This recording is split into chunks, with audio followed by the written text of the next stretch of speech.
ကျေးတော်ရှင်ဆရာတော်ရှင်ဒီမြတ်ကြီးဗျာယနေ့ည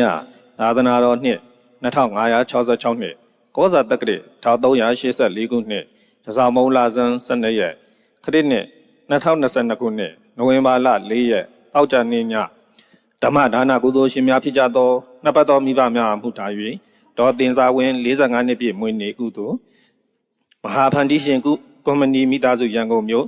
နှစ်ပတ်တော်မိဘများနှင့်ဆရာမဒေါ်အေးထဲအကိုဦးရဲ့အားယေစု၍မုံရွာမြို့အေးသာရရက်နေဥဖဲဒေါ်သေးတင်အိုကေပွဲယုံတာသမီမီတစုဥခင်မောင်ဝင်းဒေါ်မမော်အေးသမီးမမြင့်စုတန်းမအီတင်စာကျော်ဆရာဆန်းဟိုတယ်မိသားစုရန်ကုန်မြို့ဥစိုးပိုင်ဒေါ်ခင်မြတ်ဆွေသမီးမရွှေရီရွှွန်းမြတ်တာမောင်ခန့်ပိုင်ဆိုပိုင်မိသားစုသမီးမရွှေရီရွှွန်းမြတ်ဤမွေးနေ့ကုသိုလ်တော်အဖြစ်စုပေါင်းဆင်ရင်ကျင်းပပြုလို့အတော်အွန်လိုင်းဓမ္မပင်နှင့်ဆက်လျင်၍ကျေးတော်ရှင်ပါမောက္ခချုပ်ဆရာတော်ဘုရားကြီးမှတရားဒေသနာတော်များဟောကြားချီးမြှင့်ပေးသနာတော်မှာယံဘုရား၍တော်ခြေတော်ဆုံးခါ၍ရိုသေစွာလျှောက်ထားပါသည်ဗျာ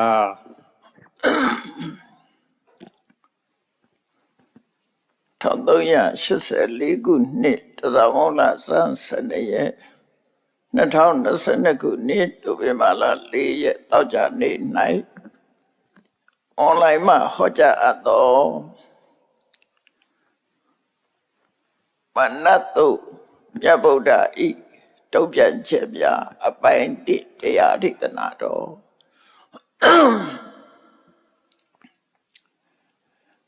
ကောင်းတဲ့လုပ်ငန်းတစ်ခုလုပ်လို့ရှိရင်အဖြတ်အမှောက်ဆိုတာတွေကပေါ်လာတတ်တယ်ပေါ့နော်လောကမှာဘာဖြစ်လို့လဲဆိုအကောင်းကိုလူတိုင်းမကြိုက်ကြဘူးလူတိုင်းမကြိုက်ဘူးတနည်းအားဖြင့်ပြောမယ်ဆိုရင်လူတွေမှာချက်လက်စီဆိုတဲ့အိတ်တတရားရှိတယ်တူတယောက်တိုးတက်သွားမှာကိုဘလို့လာတဲ့စိတ်အိတ်တာဆိုတာလူတယောက်ချီးပွားတိုးတက်သွားလို့ရှိရင်အပြစ်ပြောခြင်းနဲ့စိတ်အဲ့ဒီတရားဟာလူလောကကြီးကိုလွှမ်းမိုးပြီးထားတာဖြစ်တယ်ပေါ့ဒါကြောင့်လောကမှာအမြင့်မြတ်ဆုံးအကောင်းဆုံးဖြစ်တဲ့တရားတော်ဘာကိုကျင့်ကြံကြုတ်ကိုအားထုတ်နေတဲ့မြတ်စွာဘုရားရဲ့မြင့်မြတ်မှုချစ်ကျက်မှုကိုမြင့်မြတ်ချစ်ကျက်တဲ့ခုံရည်ချင်းတွေကိုရရှိမှုကိုမလိုလားတဲ့ပုဂ္ဂိုလ်တွေကနောက်ဆက်တာအဲ့တော့ကြည့်လိုက်မယ်ဆိုရင်လောကမှာအနောက်ဆက်ကင်းပြီးတော့ချီးပွားတိုးတက်ဖို့ဆိုတာခက်ခဲတဲ့သဘောရှိတယ်ပေါ့နော်အနောက်ဆက်ကရှိတယ်အဲ့ဒီနေရာမှာလည်းပဲစဉ်းစားကြည့်ရမှာတော့ခက်ဆိုတာမျိုးမျိုးရှိတဲ့ထဲမှာ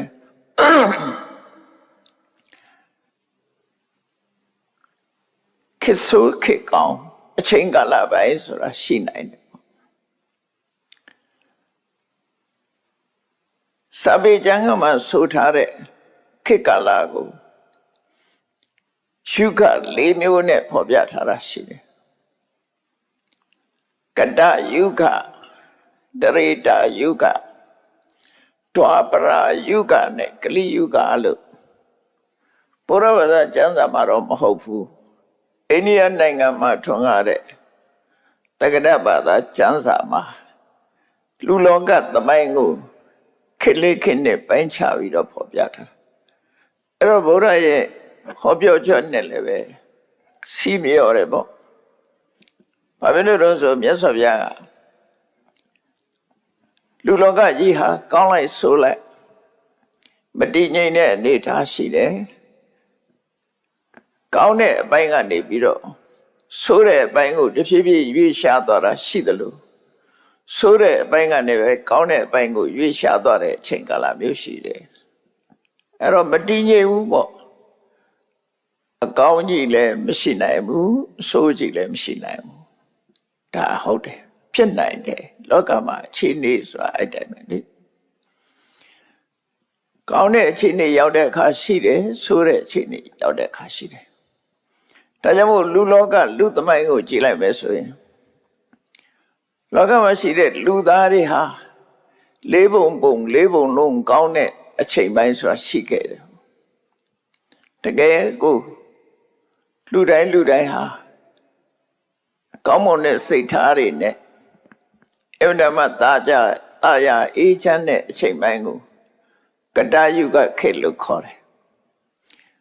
လူကိုလေးပုံသလုံးဟာလူကောင်းတွေကြီးပဲ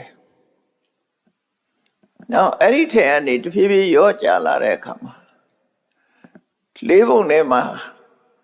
ဆွမ်းဆန်တဲ့ကြက်ချေးရောဆိုတာလို့ကြွက်ချေးရောဆိုတာလို့ပဲလေးပုံတစ်ပုံလောက်ကအဆိုးဘက်ကိုရောက်လာတာရှိတယ်အဲ့ဒီအဆိုးဘက်ရောက်လာတဲ့အခါမှာသုံးပုံကပဲလူခေါင်းတစ်ပုံကအဆိုးဖြစ်လာတယ်အဲ့ဒီခေတ်လဲကြော်ဖြတ်ခဲ့ရတာပဲအဲ့ဒီခေတ်ကတရိတာယုဂလို့ခေါ်တယ်ဒွါပရယုဂခေတ်ရောက်လာတဲ့အခါကျတော့အကောင်းဘက်ကမတိုးပဲနဲ့အဆိုးဘက်ကတိုးလာတယ်ဒါသဘာဝပဲလေစဉ်းစားကြည့်ပေါ့တရက်သီး10လုံးဆိုအဲ့ဒီတရက်သီး10လုံးထဲမှာအပုတ်တစ်လုံးပါလာတယ်အပုတ်တစ်လုံးနဲ့အကောင်9လုံးတူထားလိုက်လို့ရှိရင်အဲ့ဒီအကောင်9လုံးကပုတ်နေတဲ့တရက်သီးကိုအကောင်ဖြစ်အောင်မလုပ်နိုင်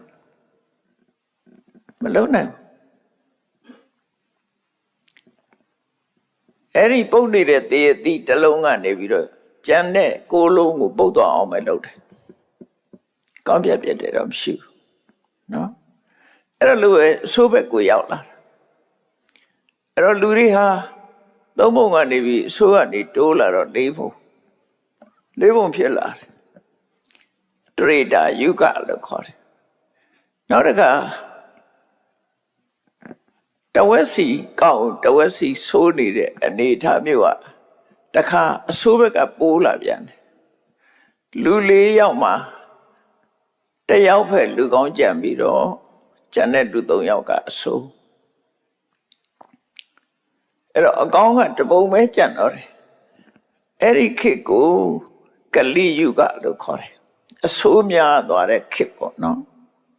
ဆိုးများသွားတဲ့ခေတ်ကောရမမြတ်စွာဘုရားပွင့်တာဟာအဲ့ဒီကလိယုဂမှာပွင့်တာအဆိုးများတဲ့ခေတ်မှာဥပမာမဲ့4ချောင်းတော့စပွဲကြီးမှာခြေတော့3ချောင်းကကျိုးနေပြီးတော့ခြေတော့တစ်ချောင်းနဲ့ထောက်ထားတဲ့စပွဲဘယ်လိုနေမလဲချစ်ကြည့်ပေါ့ခြေတော့တစ်ချောင်းနဲ့ပဲထောက်ထားတဲ့စပွဲစောင်းလဲစောင်းမယ်လှုပ်လဲလှုပ်မယ်အဲ့တော့လူလောကကြီးဟာအကျင့်တရားတွေပြက်ပြားပြီးတော့လှုပ်လဲလှုပ်တယ်စောင်းလဲစောင်းနေတဲ့အဆိုးဆုံးအချိန်ပိုင်းလို့သူတို့ပြောလို့ရတယ်ပေါ့နော်ချိန်ပိုင်းကိုရောက်လာအဲ့ဒီချိန်ပိုင်းကလည်းပဲနောက်ဆုံးမှာလူ4ပုံဟာ4ပုံလုံးအဆိုးတွေကြီးဖြစ်သွားတဲ့အချိန်ပိုင်းရောက်လာနိုင်သေးတယ်ပေါ့အဲ့ဒီကျရင်တော့အကောင်းကုန်သွားပြီးတော့အဆိုးတွေလွှမ်းမိုးသွားတဲ့အချိန်ရောက်အဲ့လိုဖြစ်သွားပြီဆိုရင်တော့လောကမှာလောကကြီးတစ်ခုလုံးဟာမိဟုံတောက်ပြီးတော့ပျက်စီးဆုံးရှုံးတဲ့အနေအထားမျိုးတစ်ခုရောက်သွားတယ်အခုခေတ်ကြီးကိုကြည့်လိုက်မယ်ဆိုရင်လည်းအဲ့ဒီဘက်ကိုတာဆူနေတဲ့သဘောရှိတယ်။ဘာဖြစ်လို့လဲဆိုအစွမ်းထက်တဲ့လက်နဲ့ကြီးတွေဟာမိဟုံတောက်ပဲဟာတွေကြီးပဲလေကောင်းလို့အဲ့တော့အကောင်းဆိုတာမမျော်လင့်လို့မရတဲ့အနေအထားပဲဖြစ်သွားတယ်။ဘာဖြစ်လို့လဲဆိုဖျားပွင့်ကြတဲ့ကလေးယုတ်ခေါ်တာကိုအဲ့ဒီကလေးယုတ်ကတည်းကမြတ်စွာဘုရားပွင့်တာဖြစ်လို့ဆိုပြီးတိုင်းဆိုတဲ့အဆိုဒီလိုပဲထပ်လာမှာဖြစ်တယ်နောက်ဆုံးအဆင့်အဆိုးဆုံးတန်းကုန်သည့်ထီအောင်ဆိုးသွားပြီးတဲ့နောက်မှာတော့မုန်တိုင်းထန်လို့မုန်တိုင်းပြင့်သွားလို့ရှိရင်လေးပြေးလေးလာတဲ့အချိန်ဆိုတာပေါ်လာတတ်တယ်ပေါ့နော်မုန်တိုင်းတိုက်ပြီးတဲ့နောက်မှာလေးပြေးလေးတိုက်လာတတ်တယ်ပေါ့အဲ့ဒီအချိန်ခါရောက်လာလို့ရှိရင်တော့အဆိုးတွေကကုန်သွားပြီးကောင်းဘက်ကိုပြန်စားလာအဲ့ဒီကနေပြီးကောင်းလိုက်ပြန်တယ် ကောင်းတဲ့တက်တန်းကလည်းတဖြည်းဖြည်းတက်သွားပြီးတော့နောက်ထပ်အဆိုးဆိုလာအောင်မယ်လူတွေရဲ့တက်တန်းတွေကလည်းမတန်မရှိအသင်ခြေတန်းထိအောင်ရောက်နတ်တွေတဲ့တောင်အသက်ရှိတဲ့အဆင့်ထိအောင်ရောက်သွားနိုင်နောက်ပိုင်းမှာလူတွေအချင်းပြည့်သည့်အတွက်ကြောင့်တက်တန်းတွေကပြန်ဆုပ်ယုတ်လာဒါသက္ကဝတိသုတ်တံမှာဒီတိုင်းပဲဟောထားတာဗျာနော်ဒီတိုင်းပဲဟောထားတာအဲ့လိုအကောင်းနဲ့အဆိုးကျုံနေတာသောဝတရားကြီးတို့ဖြစ်ပြီးတော့နေအဲ့တော့ကောင်းခြင်းဆိုးခြင်းရဲ့အဓိကအကြောင်းကတော့ဘာတော့ဆိုရင်တရားဝါဒီအားလုံးရဲ့မကောင်းတဲ့စိတ်တွေသဘောထားတွေမကောင်းတဲ့စိတ်ဓာတ်တွေလွှမ်းမိုးလာခြင်းဟာမကောင်းခြင်းရဲ့အကြောင်းတစ်ခုဖြစ်တယ်ပေါ့မြတ်စွာဘုရားပွင့်လိုက်လို့ခံသာသွားတဲ့အနေအထားမျိုးတော့ရှိတယ်မြတ်စွာဘုရားပွင့်သွားတာပြိဋိဘံဆံသွားတာအခုနေပေါင်း2600 2500ကျော်သွားပြီဆိုတော့တဖြည်းဖြည်းဆိုးဘက်ကအာသာလာမှာပဲတော့ခုချိန်မှာအဆိုးဆုံးလို့မဆိုရသေးတဲ့အချိန်လေးရောက်တဲ့အချိန်မှာကိုယ်တိုင်ကောင်းနိုင်သမျှကောင်းအောင်ကြိုးစားဖို့ကလွယ်ပြီးတခြားလုပ်စရာဘာမှမရှိပါဘူးမြတ်စွာဘုရားကိုယ်တိုင်ကိုယ်ကပဲဒီကလိယုဂထဲမှာပွင့်လာတဲ့အခါမှာချီးမားတဲ့အနှောက်အယှက်တွေမျိုးစုံကြုံရတယ်လူသားတွေကနှောက်ယှက်တာလို့နတ်တွေကလည်းပဲနှောက်ယှက်တယ်တော့ကောင်းတာမကြိုက်တဲ့လူစုဆိုတာရှိတယ်လေကြည်ပါလားခုနကကလိယုဂဆိုရင်ကောင်းတာမကြိုက်တဲ့လူက4 ယောက်မှ3 ယောက်ရှိတယ်ကောင်းတာကြိုက်တာ1 ယောက်ပဲရှိတာအဲ့တော့အမြဲတမ်းသူကမကောင်းတာကြိုက်တဲ့လူတွေအများနေအဲ့တော့ဒီအဓိပ္ပာယ်ကိုဖော်ဆောင်တဲ့အနေနဲ့မနတ်သူမြတ်ဗုဒ္ဓဤတုံ့ပြန်ချက်များဆိုတာမှတ်သားနိုင်ယူကြည့်ကြရအောင်အဲ့တော့အဆိုးကိုဘာနဲ့တုံ့ပြန်မလဲတန်ယုဒ္ဓနိကေမှာမာရတန်ယုဒ္ဓဆိုပြီးတော့မနတ်သူမြတ်ဗုဒ္ဓရဲ့တုံ့ပြန်ချက်များကိုသုတ်ပေါင်း25သုတ်နဲ့မှတ်တမ်းတင်ထားတာရှိတယ်။တော့ဒီကနေ့ပထမဆုံးသုတ်တန်လေးကိုနာယူမှတ်သားကြည့်တဲ့အခါမှာကိုယ့်အတွက်အဖြေတစ်ခုတော့ရမှာပဲပေါ့။စိတ်ရဲ့ဖြေရလေးတစ်ခုတော့ရလာနိုင်တယ်ပေါ့။မြတ်စွာဘုရားတောင်းဆိုကြုံနဲ့ဘလို့တုံ့ပြန်ခဲ့တယ်ဆိုတာသိသွားနိုင်တယ်ပေါ့။အဲ့တော့အကောင်းဆုံးခွဲခြားသိပြီးတော့အဆိုးကိုအကောင်းနဲ့ဘလို့တုံ့ပြန်ရမယ်ဆိုတာဒီသိရှိနားလည်နိုင်တယ်မာရတန်ယုတ်မှာသုတ်ပေါင်း25သုတ်ဟောထားတာဒီနေ့ပထမဆုံးသုတ်ဖြစ်တဲ့တပောကမ္မလို့နာမည်ပေးထားတဲ့သုတ်တန်လေးကစပြီးတော့နာယူမှတ်သားကြည့်အောင်တပောကမ္မဆိုတာတပအကျင့်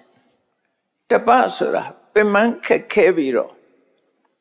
ဆင်းရဲဒုက္ခပြတဲ့အကျင့်ကျင့်မှုရဓမ္မခက်ခဲတဲ့အကျင့်မျိုးဖះလောင်းတော့ဟာ6 နှစ်ပတ်လုံးကျင့်တဲ့မှာဒုက္ခရစရိယာလို့ခေါ်တဲ့ပင်မတဲ့အကျင့်မျိုးကျင့်တာကျင့်ခဲ့တာဖြစ်တယ်အဲ့ဒါကိုတပအကျင့်လို့ခေါ်တယ်အိန္ဒိယမှာဒီတပအကျင့်တွေကခေတ်စားခဲ့တယ်ပေါ့တော့ဓမ္မစကြာစကားနဲ့ပြောမဆိုရင်အတ္တကိလမထာနုယောဂဆိုတဲ့အကျင့်ပဲတပအကျင့်ဆိုတာခန္ဓာကိုယ်နှိမ့်ဆက်ပြီးတော့ဒုက္ခခံမအနာခံမအတန်ဆာရတယ်ဆိုတဲ့ဝါဒအတိုင်းပဲလူရဲ့ခန္ဓာကိုယ်ကိုနှိမ့်ဆက်ညှဉ်းပန်းပြီးတော့မကောင်းတဲ့စိတ်ဓာတ်တွေရောပါအောင်ကြိုးစားတဲ့အကျင့်ကိုတပအကျင့်လို့ဒီလိုခေါ်လို့ရတယ်နော်ခန္ဓာကိုယ်နှိမ့်ဆက်ညှဉ်းပန်းပြီးတော့မလန်းအောင်လှုပ်ထားတဲ့အခါမှာစိတ်ကလည်းကာမဂုဏ်အာယုဘက်မှာတက်ကြွမှုမရှိဘူးလို့ယူဆပြီးတော့အဲ့ဒီတပအကျင့်တွေကိုကျင့်ကြတာဖြစ်တယ်ဖះပွင့်တဲ့အချိန်မှာအဗ္ဗဓမ္မခေတ်စားခဲ့တယ်အဲ့ဒီတပအကျင့်ကိုကျင့်တဲ့ထဲမှာအထွတ်ထိပ်ကိုရောက်သွားတဲ့ပုဂ္ဂိုလ်ကဘယ်သူတုံးဆိုရင်